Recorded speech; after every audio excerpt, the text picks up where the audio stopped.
आप देख रहे हैं अपना बिहार और आपके साथ मैं हूं विवेक। पटना हाईकोर्ट ने नगर निकाय चुनाव पर रोक लगा दी है। यह मामला अति पिछड़ों के आरक्षण से जुड़ा है। कोर्ट ने कहा है कि बिहार सरकार और राज्य निर्वाचन आयोग ने सुप्रीम कोर्ट के आदेश का पालन नहीं किया है। सुप्रीम कोर्ट ने 2021 में ही साफ किया था कि किसी भी स्थानीय निकाय चुनाव पिछड़े वर्ग को आरक्षण से पहले सरकार ट्रिपल टेस्ट कराए और उसके आधार पर चुनाव कराए। हाईकोर्ट ने कहा कि राज्य निर्वाचन आयोग पिछड़ों के लिए आरक्षित सीटों को सामान्य श्रेणी की सीट मानते हुए फिर से चुनाव की अधिसूचना जारी करे और तब चुनाव कराए। कोर्ट ने यह भी कहा है कि राज्य निर्वाचन आयोग स्वायत्त और स्वतंत्र निकाय के रूप में काम करे, वो बिहार सरकार के निर्देशों का पालन करने के लिए बाध्य नहीं है। निकाय चुनाव पर रोक को लेकर पटना हाई कोर्ट के फैसले पर जेडीयू ने बीजेपी पर हमला बोला है, साजिश का आरोप लगाया है। वहीं बीजेपी ने इसे लेकर जेडीयू पर पलटवार किया।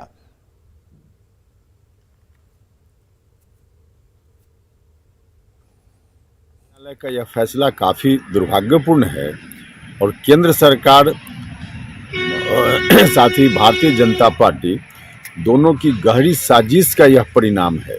इसमें हम मान के चलते हैं कि ये पिछड़ों के जो संवैधानिक हक है आरक्षण का, उसकी यह हकमारी है।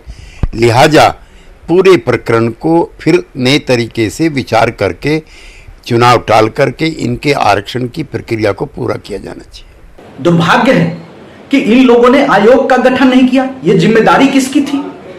और आयोग का रिकमेंडेशन कराकर अगर पूरे आरक्षण की प्रक्रिया को अंजाम देते, अमली जामा पहनाते, तो यह तो कोई बड़ी बात नहीं थी।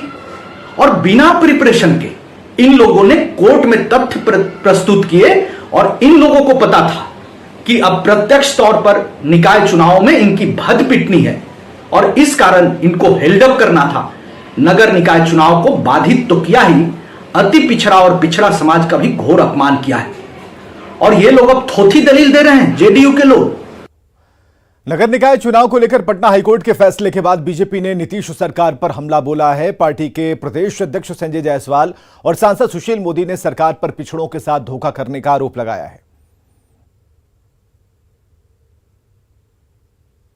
नगर निकाय पर हाईकोर्ट का फैसला यह बताता है कि आज तक जितने भी पिछड़ों अति पिछड़ों को आरक्षण बिहार में मिला है वह सब भारतीय जनता पार्टी के बदौलत था। हमारे उप मुख्यमंत्री तारकिशोर जी आरक्षण का रोस्टर बना रहे थे, पर एक साजिश के तहत माननीय तेजस्वी जी ने और नीतीश कुमार जी ने इस तरह से नगर निकायों के चुनाव की घोषणा की और एक दिन बाद ही नगर निकाय के चुनाव का नोटिफिकेशन निकाल दिया। और उसी का नतीजा है कि हाईकोर्ट में आज बिहार सरकार की और बिहार के जनता की फजीहत हो रही है।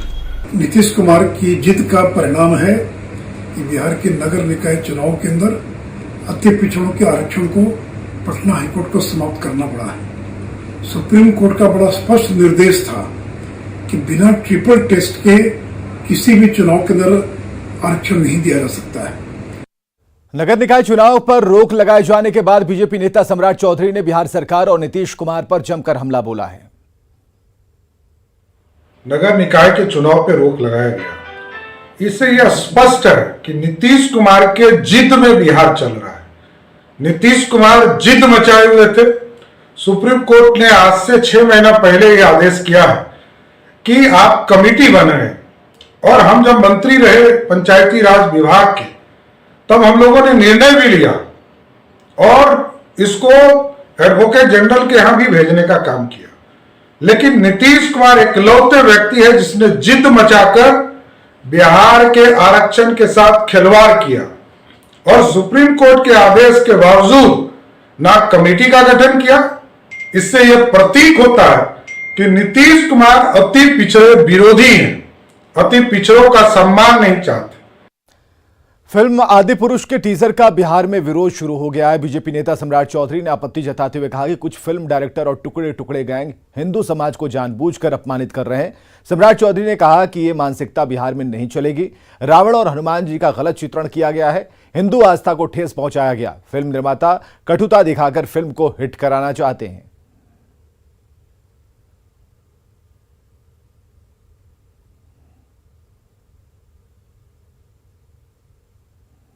ये अत्यंत ही दुर्भाग्यपूर्ण है। इस देश में कुछ फिल्म डायरेक्टर और टुकड़े टुकड़े गैम के लोग हैं जो इस तरह की मानसिकता दिखाने का काम करते हैं, हिंदू समाज को अपमानित करने का काम करते हैं। इस तरह की मानसिकता बिहार में नहीं चलनी चाहिए। इस देश को बचाना और हिंदू समाज को इस तरह कलंकित करने का जो प्रयास किया जा रहा है, आप रावण दिखा रहे हो, दाढ़ी वाले दिखा रहे हो। अरे हिंदू समाज को पूरी तरह आपको जो व्यवस्था है उसके तहत दिखाना चाहिए। जिस तरह की व्यवस्था बनाने का काम टुकड़े टुकड़े गैम कर रही है, ये बड़ा स्पष्ट है कि हिंदू समाज को कलंकित करने का प्रयास किया जा रहा है।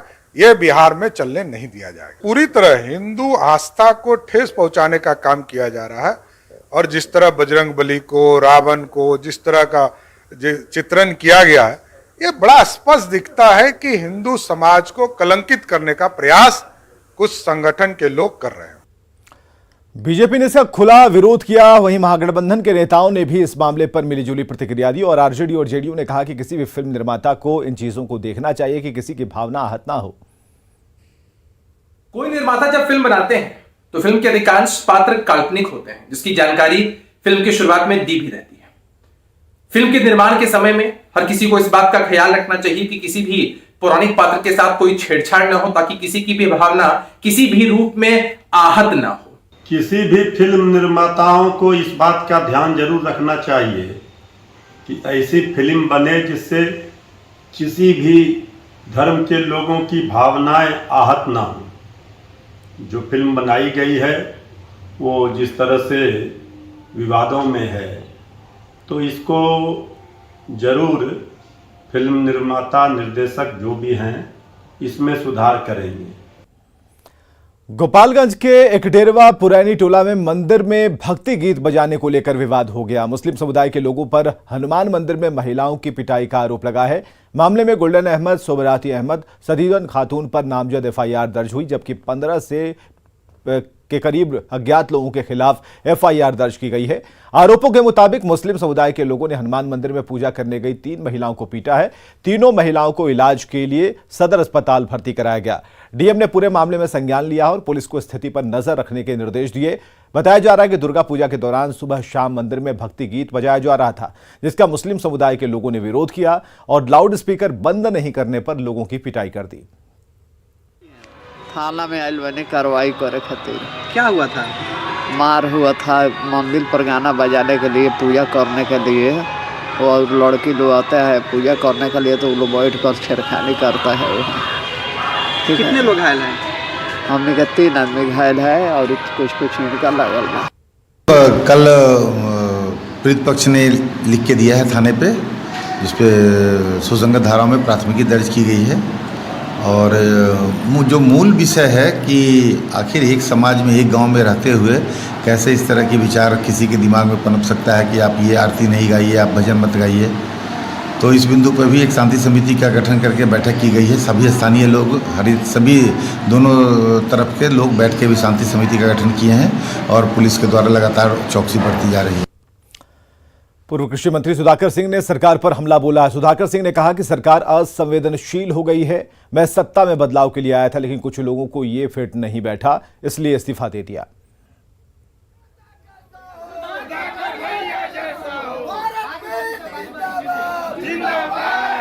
हिस्सा है सत्ता की, लेकिन सत्ता में हम आए हैं बदलाव के लिए। हम सत्ता में यथास्थिति बरकरार रखने के लिए नहीं आए हैं। कम से कम मुझसे अपेक्षा लोगों को नहीं करना चाहिए।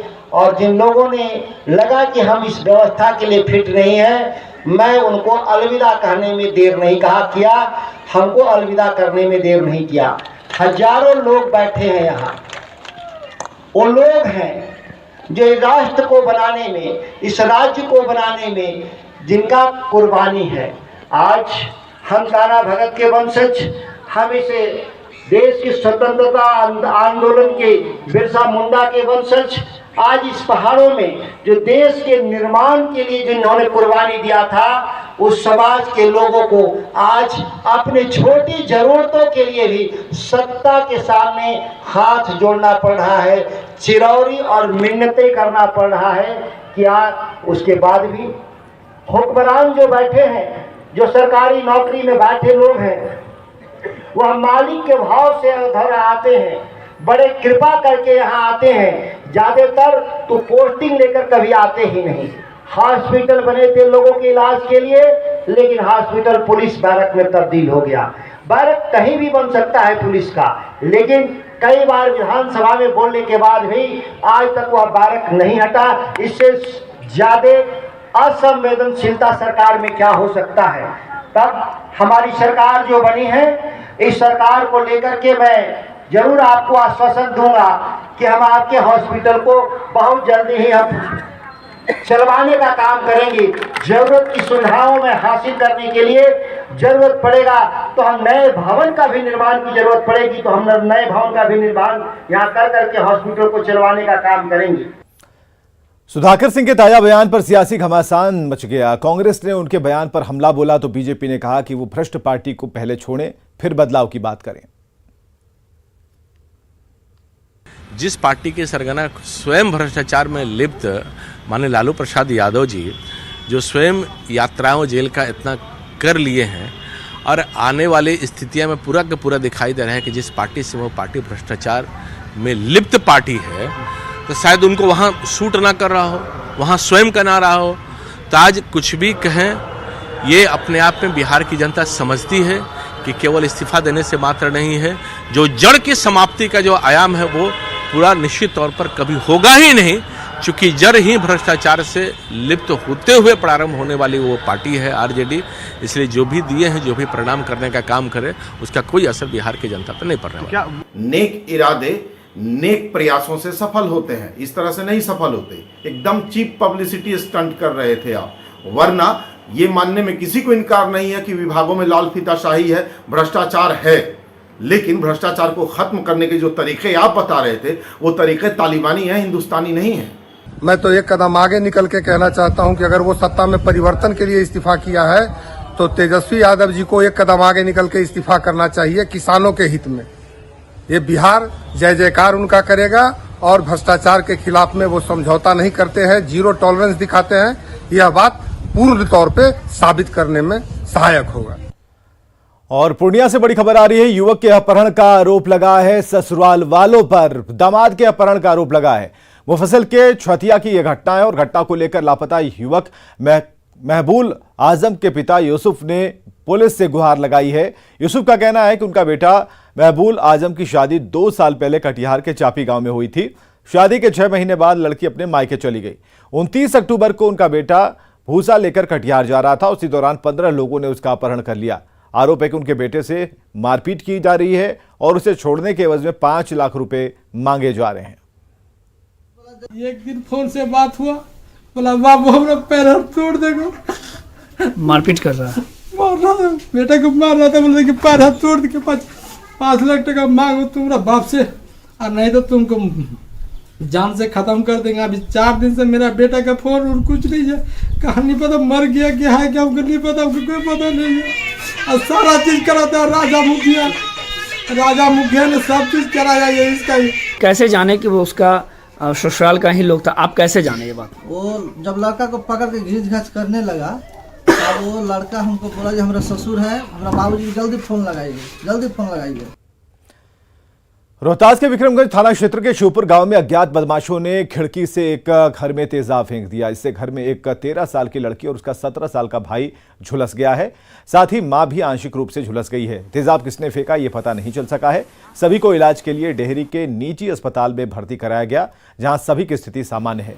पीड़ित का कहना है कि तेजाब किसने फेंका ये पता नहीं चल पाया है और इसकी सूचना पुलिस को दी गई है, लेकिन अभी तक कोई कार्रवाई नहीं हुई। कौन तेजाब फेंका पता नहीं, 9 बजे रात को फेंक दिया। किसी को भी नहीं देखा? नहीं।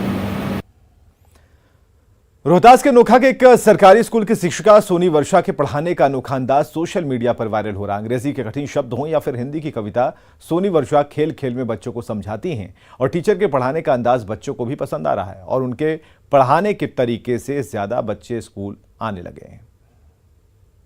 एक चिड़िया के बच्चे चार, एक चिड़िया के बच्चे चार, घर से निकले पंख पसार, घर से निकले पंख पसार, पूरब से पश्चिम को जाए, पूरब से पश्चिम को जाए, उत्तर से दक्षिण को जाए, उत्तर से दक्षिण को जाए, घूम घाम के घर को आए, पढ़ाने का अगर ये तरीका हो तो भला किसका मन न करे पढ़ने का। नोखा के सर्वोदय मध्य विद्यालय की शिक्षिका सोनी वर्षा के पढ़ाने के तरीके की दुनिया कायल हो गई है। घूम लिया है जग सारा, घूम लिया है जग सारा, अपना घर है सबसे प्यारा, अपना घर है सबसे प्यारा, अपना घर है सबसे प्यारा, अपना घर है सबसे प्यारा। हिंदी की कविता हो या अंग्रेजी का पोयम, सोनी वर्षा बड़े ही सहज तरीके से खेल खेल में समझाते हुए याद करा देती हैं। Mummy mummy Lakshmi dial, mummy mummy Lakshmi dial, mummy mummy Lakshmi dial, mummy mummy Lakshmi dial. You have got a new mobile, you have got a new mobile, you have got a new mobile, you have got a new mobile. Who is on the other end? Who is on the other end? Who is on the other end? Who is on the other end? Brother, sister, or a friend? Brother, sister, or a friend? Brother, sister, or a friend? Brother, sister, or a friend? Hi, hello with a smile. Hi, hello with a smile. Hi, hello with a smile. Hi, hello with a smile. दरअसल सरकार खेल खेल में पढ़ाई कराने के लिए चहक कार्यक्रम चला रही है। सोनी वर्षा चहक के जरिए ही प्रशिक्षित हुई हैं, जिसके तहत नुक्कड़ नाटक या लघु नाटकों के जरिए बच्चों को पढ़ाया जाता है। किसान ने छड़ी को गठरी का रूप दे दिया, सभी छड़ियों को बांधकर उसने गठरी बना दिया। He made a bundle of sticks. Break the bundle of sticks. Farmer said, किसान ने कहा छड़ी को गठरी को तोड़ो। धन्यवाद। सोनी वर्षा के पढ़ाने का तरीका सोशल मीडिया पर लोगों के सर चढ़कर बोल रहा है। ये सोनी वर्षा का ही असर है कि स्कूल में बच्चों की उपस्थिति बढ़ गई है। न्यूज़ 18 के लिए सासाराम से अजीत कुमार की रिपोर्ट।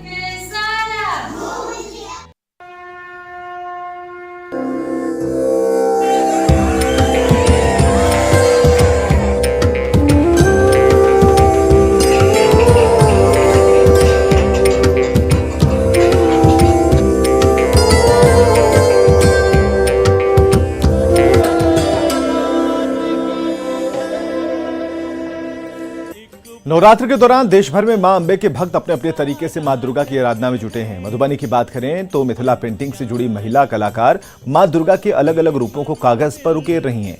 इन कलाकारों का कहना है कि न सिर्फ दुर्गा पूजा बल्कि हर तीज त्योहार में ये लोग इसी तरह अपनी संस्कृति को अपनी कला के जरिए कागज पर उकेर कर लोगों के सामने लाते हैं, जिससे संस्कृति को सहेजने और समृद्ध बनाने में मदद मिलती है। अधिक जानकारी दे रहे हैं अमित रंजन। देश भर में दुर्गा पूजा की धूम है और हर कोई अपने अपने तरीके से मां अंबे की आराधना में जुटे हुए हैं। यहाँ मैं अभी आपको मधुबनी की एक खास तस्वीर दिखा रहा हूँ। यहाँ जो मधुबनी में मिथिला पेंटिंग की आर्टिस्ट हैं, जानी मानी आर्टिस्ट हैं विनीता झा, वो यहाँ उनके द्वारा यहाँ उन्होंने अपने कला के जरिए जो माँ की जो भक्ति में वो यहाँ पर एक अनोखे तरीके से माँ की भक्ति कर रही हैं, यहाँ पूरी तरह लीन हैं। आप देख सकते हैं कि यहाँ विनीता झा ने पहली बार यहाँ जो माँ का जो अलग अलग दिन का जो 9 रूप जो माँ का है जो वो इन्होंने इस बार पहली बार मधुबनी स्टाइल में जो मिथिला पेंटिंग जो इन्होंने किया है। यहाँ वो जैसे यहाँ पर आप देख सकते हैं कि ये शैलपुत्री माँ शैलपुत्री का ये जो पहला रूप है माँ का, जो पहले दिन जो पूजा होती है, फिर इसके बाद ब्रह्मचारिणी ये माँ का दूसरा रूप, यहाँ चंद्र घंटा ये माँ का ये जो तीसरा रूप है जो तीसरे दिन जो पूजा होती है, ये कुष्मांडा यहाँ ये चौथे दिन के लिए, फिर स्कंद माता और यहाँ कात्यायनी, उसके बाद काल रात्रि और यहाँ फिर अष्टमी के दिन के लिए महागौरी और फिर ये सिद्धिदात्री नवमी के दिन और ये दशहरे के दिन के लिए माँ का जो रूप है। तो ये एक खास पेंटिंग उन्होंने जो ये इस बार जो कैनवास पर जो उन्होंने अपनी कला को उतारी है, जो यहाँ वो माँ के अलग अलग रूप को दर्शा रही हैं। मकसद हमर अछि जे नव नव बच्चा सब जे कलाकार भेलखिन हैं, नया कलाकार सब जे भेलखिन हैं, ओ सबके हुनका सबके ई सब बनबै के मौका कम भेटै छनि। हम जे देखलियै यऽ, हम प्रशिक्षणो बहुत देलियै, बहुत देखियो रहल छियै जे नया कलाकार सब नया नया दिशा खाली बना रहल छथि। आ अपन जे परम्परा अछि, जे हमर देवी देवता से शुरुआत अइ, जकर चीजके जाहि चीजके सीता माता के समय से शुभ अवसर पर शुरुआत है देवी देवता से, तकर कम भ रहल है। जैसा इनका कहना है, तो वो अपने कला के जरिए, अपनी पेंटिंग के जरिए लोगों को ये मैसेज दे रही हैं, जो नए कलाकार हैं, जो युवा पीढ़ी के, कि कहीं ना कहीं वो प्रेरित होंगे कि जो अपना जो बेसिक है जो मिथिला पेंटिंग का, उस पर उनका फोकस हो और साथ में माँ की भक्ति भी की जा रही है। तो कहीं ना कहीं इनका ये प्रयास काफ़ी काबिल तारीफ है। अमित रंजन, न्यूज 18 मधुबनी। और आगे देखिए जोहार झारखंड।